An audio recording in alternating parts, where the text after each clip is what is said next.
नमस्कार आप सभी को। मेरा नाम पूजा है। मेरे हाथ में स्त्री पुस्तक है। आज मैं आपको अध्याय 2 के बारे में बताना चाहती हूँ। लेखक हैं इस पुस्तक के आचार्य प्रशांत जी। दूसरे अध्याय का नाम है महिलाएं अपनी पढ़ाई और नौकरी देखें या घर गृहस्थी। महिलाएं अपनी पढ़ाई और नौकरी देखें या घर गृहस्थी। प्रश्नकर्ता आचार्य जी, मैं एक गृहिणी हूँ। परिवार में पति है, एक बच्चा है और मम्मी पापा है, तो उनके कामों में मेरा पूरा दिन निकल जाता है। मैं सरकारी नौकरी के लिए तैयारी करना चाहती हूँ और उसको पाना चाहती हूँ। जब मैं पढ़ाई करने बैठती हूँ तो मुझे सब काम नजर आते हैं, तो मैं पढ़ाई छोड़कर उन कामों में लग जाती हूँ। तो क्या मुझे पढ़ाई पर ही पूरा केंद्रित रहना चाहिए? अब आचार्य प्रशांत जी उनसे कहते हैं, सबके लिए आप जो ऊंचे से ऊंचा काम कर सकती हैं वो है आपकी पढ़ाई। सबके लिए आप जो सबसे ऊंची सेवा कर सकती है वो है आपकी पढ़ाई।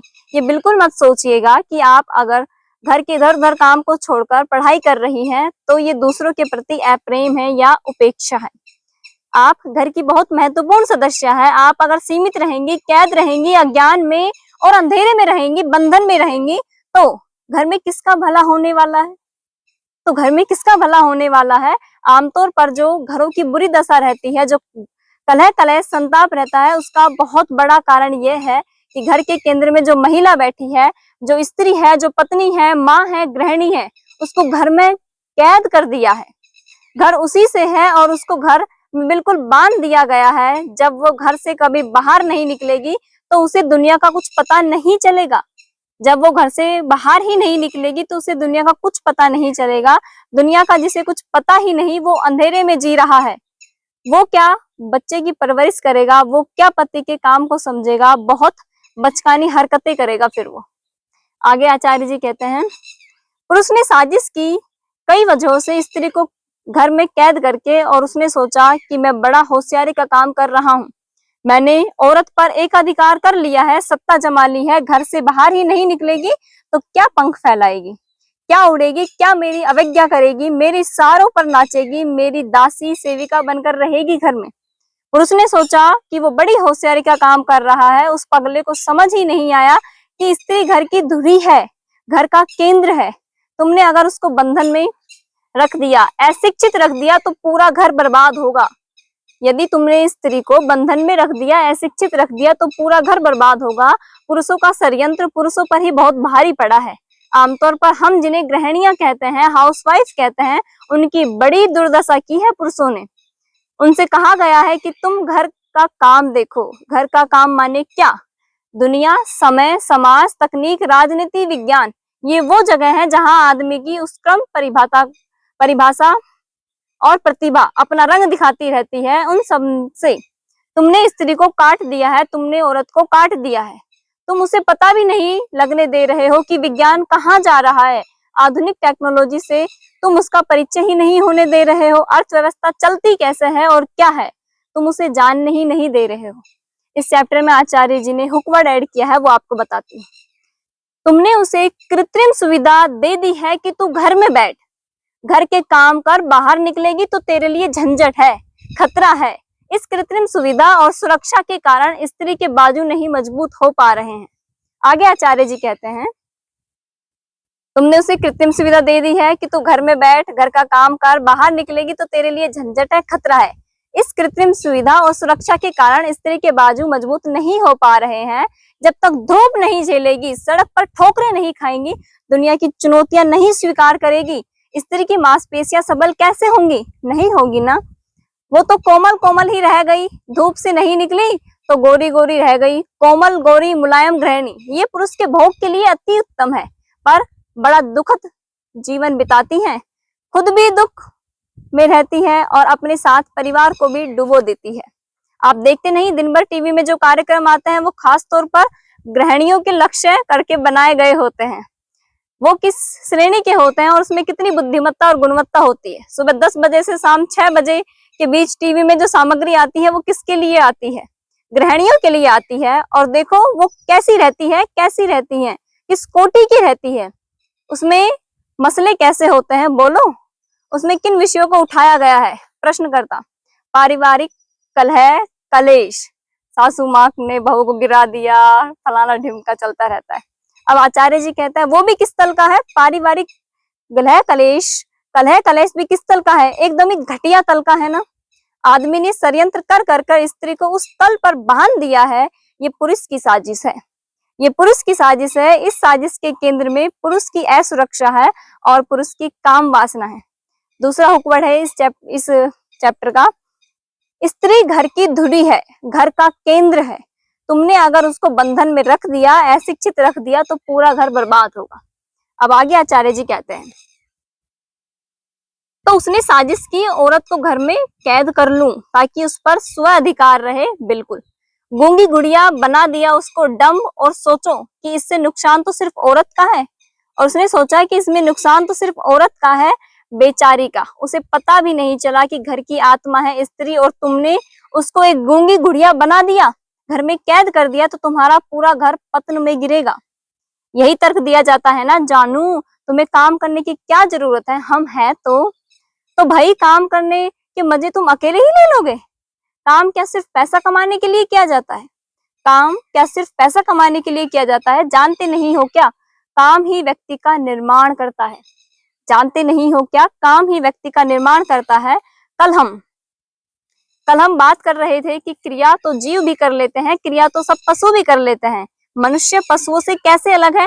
वो काम करता है, वो कर्म करता है, दैनिक क्रियाएं, खाना पीना, प्रजनन, सोना उठना, ये सब तो पशु भी करते हैं। आदमी और पशु में अंतर क्या है? आदमी कर्म करता है, आदमी को मुक्ति चाहिए। तुमने स्त्री से कर्म का अधिकार ही छीन लिया, तुमने स्त्री से कर्म का अधिकार ही छीन लिया। तुमने स्त्री से कह दिया तेरा कर्म है कि तू रसोई साफ कर, तू बिस्तर बिछा, तू पोतड़े धो और फिर टीवी देख, ये तीनों निपटा ले फिर टीवी देख। तुमने स्त्री को ठीक से इंसान भी नहीं रहने दिया। बड़ा शोषण किया है, बड़ा शोषण किया है।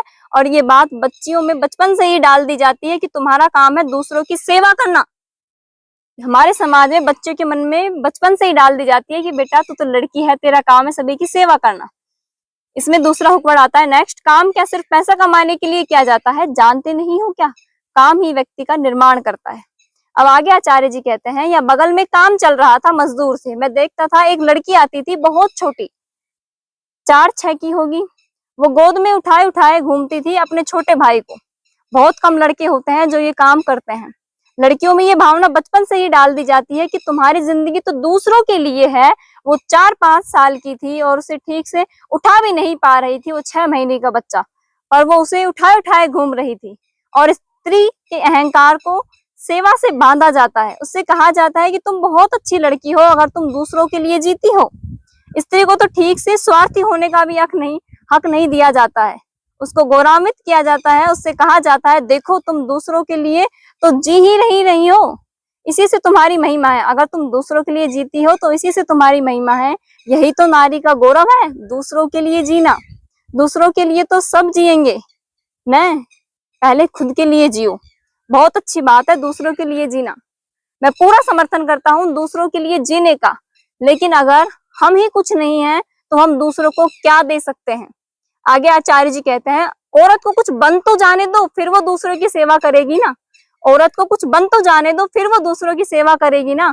तुम उसे कुछ बनने ही नहीं दे रहे हो और उसके भीतर ये बात घुसेड़ दी है कि जीवन की सार्थकता तो इसी में है कि उसकी सेवा कर दो, उसके लिए कुछ कर दो। बच्चे को भी आप ज्यादा कुछ नहीं दे पाएंगी अगर सबसे पहले आपने अपना निर्माण नहीं किया है।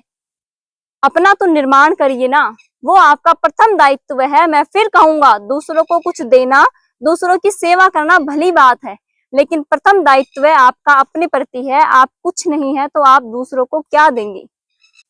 अच्छा मैं यहाँ बैठा हूँ, मैं कहूँ कि यहाँ जितने लोग बैठे हैं मैं उनकी सेवा करूंगा और मेरे पास कुछ हो ही नहीं आपको बता पाने के लिए, कह पाने के लिए, फिर क्या होगा? आज हम गीता के 8वें अध्याय पर बात कर रहे हैं। मैं कहूँ कि मुझसे सबकी सेवा करनी है और सेवा करने के चक्कर में मैं 8वां अध्याय पढ़ू ही नहीं, बस आपके सामने आकर बैठ जाऊं। कहूँ कि मैं इतना व्यस्त था आपकी सेवा करने में कि मैंने 8वां अध्याय पढ़ा ही नहीं और मैं 4 घंटे तक कुछ भी यूं ही बोलता रहूं, तो ये मैंने आपकी सेवा की है या आपसे शत्रुता निकाली है? मैंने आपकी सेवा की है या आपसे शत्रुता निकाली है? बोलो। तो कई बार तुम सेवा के नाम पर दूसरे व्यक्ति को आहत कर जाते हो क्योंकि तुम सेवा के योग्य ही नहीं होते। सेवा करने के लिए कुछ योग्यता भी चाहिए ना, वो योग्यता कैसे आएगी? प्रेम में किसी के लिए कुछ करना एक बात होती है और प्रभाववश संस्कारवश किसी के लिए कुछ करना बिल्कुल दूसरी बात होती है। जहाँ प्रभाव है, संस्कार है और व्यवस्था है और बंधन है और गुलामी है, वहां प्रेम तो होगा ही नहीं। एक मशीन की तरह आप काम करते रहोगे, फिर क्या नतीजा निकलेगा? बेटियां होंगी घर में, आप बेटियों को भी यही सीख देंगे कि जो हमने किया वही ठीक है बेटी, तुम भी ऐसा ही करना। क्या सीख दोगे? क्योंकि आपको अगर लगा ही होता जो आप कर रहे हैं वो ठीक नहीं है, तो आपने अपने आप को बदल दिया होता ना। आपको अगर ये लगा होता कि जो आप कर रहे हैं वो ठीक नहीं है, तो आपने बदल डाला होता ना। और ऐसा भी होता है कि कुछ कर डालो जिंदगी भर, तो फिर उसको गलत मानते हुए अहंकार को भी चोट लगती। 40 साल से हमने कुछ नहीं किया, घर में बस झाड़ू पोछा किया और वही लौंग लहसुन, 40 साल से हमने यही किया है। अब मान कैसे ले कि हमने पूरी जिंदगी गलत जी और गलत गवा दी? ये तो अहंकार पर चोट हो जाएगी। तो फिर जो हमने किया वही हम बेटी से भी कराएंगे और फिर बहू से भी कराएंगे। ये तो बड़ा कुचक्र है। फिर जो आगे बढ़ता है कि हम जीवन में घर में ही कैद रहे, अब बहू आई है, बहू को भी काम नहीं करने देंगे, उसे बाहर नहीं जाने देंगे, क्योंकि अगर हमने बहू को काम करने के लिए प्रेरित किया तो ये साबित हो जाएगा ना कि हमारी जिंदगी बर्बाद गई। हम कहेंगे बहू देख, हमने तो कभी काम ही नहीं किया, हम तो फिर भी खुश हैं, हमें कोई कमी दिखती है क्या तुझे? हमें कोई कमी दिखती है क्या तुझे? तो जैसे हमने किया ना कुछ नहीं करके, तू भी कुछ मत कर। और ये बड़ा तर्क रहता है, हमें कोई कमी दिखती है क्या तुझे? एक बड़े पूजनीय और प्रचलित गुरुजी हैं, आजकल स्त्रियां बाहर काम करें या न करें, इस मामले पर उन्होंने कहा, मेरी दादी ने जिंदगी भर कहीं बाहर निकलकर काम नहीं किया, पर वो बड़ी असाधारण स्त्री थी। इससे सिद्ध हो जाता है कि स्त्रियों को बाहर काम करने की कोई विशेष आवश्यकता नहीं है। आगे इसमें आचार्य जी ने एक हुकवर्ड ऐड किया है, वो आपको सुना देती हूँ। प्रेम में किसी के लिए कुछ करना एक बात होती है और प्रभाववश संस्कारवश किसी के लिए कुछ करना बिल्कुल दूसरी बात होती है। आगे आचार्य जी कहते हैं, आचार्य प्रशांत जी, ये बड़ा खतरनाक, झूठा और घातक तर्क है कि बहू, हमें तुझे कोई खोट दिखाई देता है क्या? हम तो कभी ना गए दफ्तर सफ्तर, वो थे ना हमारे पति, काफी कमा लेते थे, हम जैसे नहीं गए, तू भी घर में बैठ बेटा।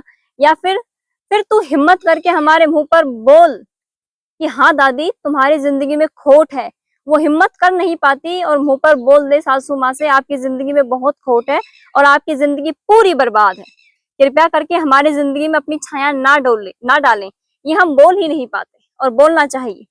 उन्होंने तर्क ही ऐसे दिया है कि हमारी जिंदगी में कोई कमी है क्या? कोई कमी है? कमी के अलावा और है क्या आपकी जिंदगी में?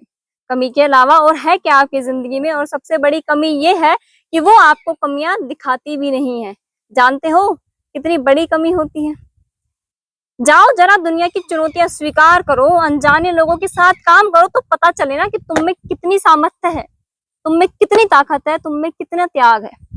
जब सड़क पर निकलोगे ही नहीं तो कमियों का पता कैसे चलेगा? अक्सर जो व्यक्ति घर में ही बैठा रह जाता है बड़ा दम्मी, घमंडी, अहंकारी हो जाता है, क्योंकि उसे अपनी कमियों का पता ही नहीं चलता।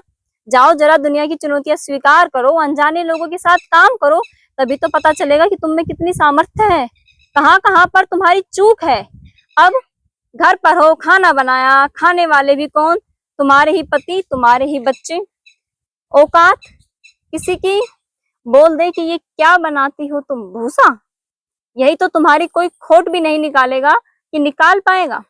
अब आगे आचार्य जी कहते हैं, बाहर निकलो तो पता चले ना कि क्या है। अब घर में हो, 6 बजे सोकर उठो, रात 7 बजे सोकर उठो, अपना ही राज है, चाहे 6 बजे उठो चाहे 7 बजे उठो। करो किसी दफ्तर में काम, वहां बॉस को रोज बताओ कि आज 1 घंटा लेट आएंगे, फिर देखो क्या होता है। रिजाइन लेटर तैयार करवा देगा वो तुम्हें। जो बाहर काम करते हैं उनके व्यक्तित्व का निर्माण होता है। तो स्त्रियों, जो बाहर काम करते हैं उनके व्यक्तित्व का निर्माण होता है, उनकी खोट एक एक करके निकाली जाती है, कम होती है। जो घर में बैठा रह गया उसे अपनी खोट कमियों का पता भी नहीं लगने पाता। वो यही सोचता है कि हम तो दुनिया के बादशाह हैं, मैं ही बेगम हूँ, मैं ही रानी हूँ। अक्सर गृहिणियों की अकड़ बहुत लाजवाब होती है। आइए जाएगा कुछ नहीं, दुनिया का कुछ अता पता नहीं है, बहुत भारी अकड़, चाबी का छल्ला ऐसे घुमाए घूमती है। आगे कहते हैं, भाई तुम हो कौन? और वो अकड़ और ज्यादा घातक हो जाती है जब उस अकड़ के पीछे पति का पैसा हो, पति का साथ हो। क्योंकि पति ने जब कैद करके तुम्हें घर में रखा है तो कुछ मुआवजा तो देगा ही, और मुआवजा मिलता है, मोटा मुआवजा मिलता है, और ये मुआवजा अकड़ को और बढ़ा देता है। पति में फिर भी कुछ विनम्रता होगी, क्योंकि वो बाहर काम कर रहा है, घर में जो बैठी है वो तो अकड़े ही रहती है।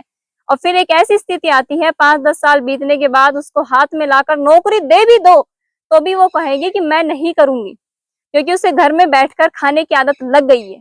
अब तुम उसे हाथ में ला कर दे दो नौकरी, वो ये लीजिए नौकरी लगवा दी है, कृपया करें बाहर निकले, बाहर काम करें।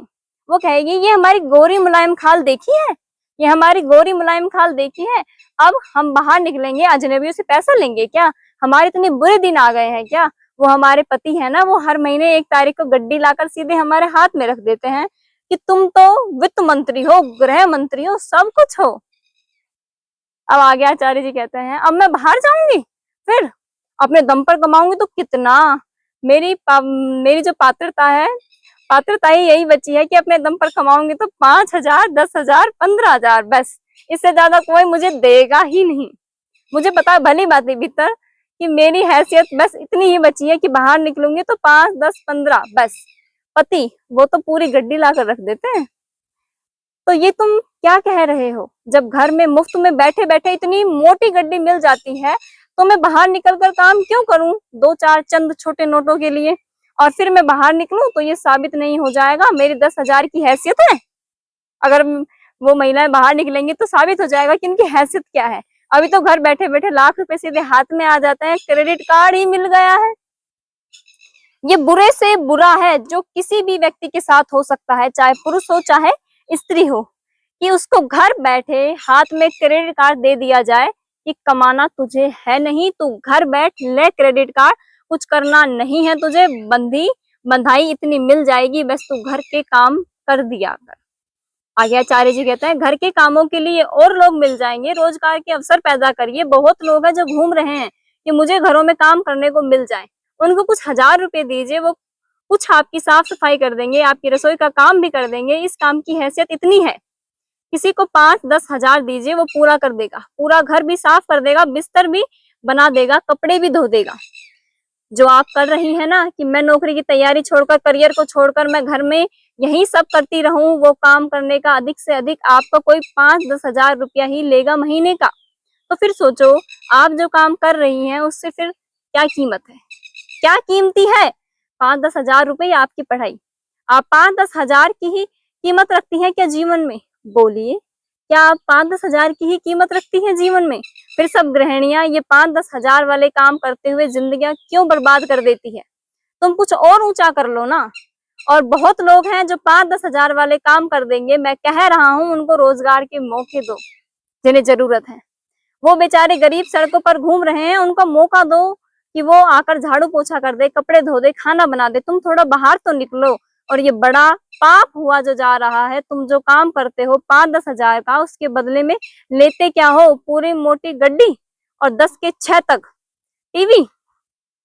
ये कहीं का नहीं छोड़ा है आपको, इन सब चीजों ने आपको कहीं का नहीं छोड़ा है। ये बुद्धि को कुंद कर देता है, ज्ञान को शून्य कर देता है, मुक्ति की कोई आकांक्षा भीतर नहीं बचने देता।